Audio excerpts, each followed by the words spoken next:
My training has radically changed since this whole pandemic thing hit the globe. You see, I used to travel quite frequently away from home and to Europe. I'd be out of the country for a couple of weeks, then be back here for maybe 4 or 5 weeks, then off I went again. So I could never really plan long-term training programs. I was lucky if I was able to train 3 times a week for 4 or 5 weeks in a row, and then I'd be off. And then when I'm off, I wouldn't know when I could train again. So when I saw that because of the situation, there was not going to be any traveling to do for some time, I kind of jumped onto something that I haven't done in almost 30 years. Focus on training, powerlifting training, getting stronger, getting bigger. But it's not unusual for me now to have 2, 3 business conference calls on various platforms, from Zoom to Teams to Skype to FaceTime.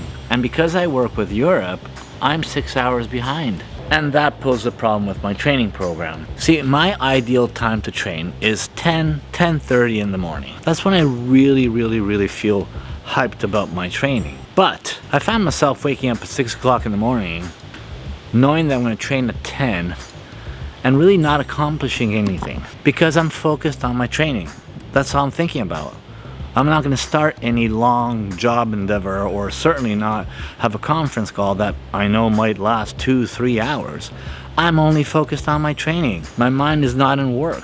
My mind is focused on the training that is 4 hours ahead of me. I wonder if I'm actually going to be able to lift the weights that I decided to lift that particular day. Constantly thinking. So at the end of the day, I really came to the conclusion that even though I'm not traveling and I have a home gym, I really can't afford, time-wise, to train 4 times a week. It's just not going to work for me. I might need to revert to RPT again because I've been so busy with conference calls and what have you. But not too long ago, I came across a vlog by Alan Thrall.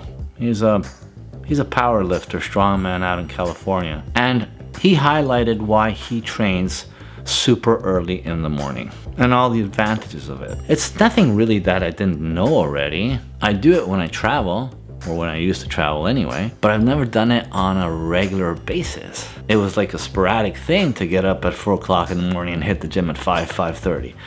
It was not like normal for me. Why not make it normal? So I started getting up at 4 o'clock in the morning. Was it hard? Yes, it's very hard. It's very hard to change your circadian rhythms. But circadian rhythms are trainable. By the time I get up, the coffee's already brewing because I have it on auto brew. I have a couple of cups of coffee, check my emails so I know what's happening. By 5:30, I'm having my couple of bananas, which are going to fuel my workout.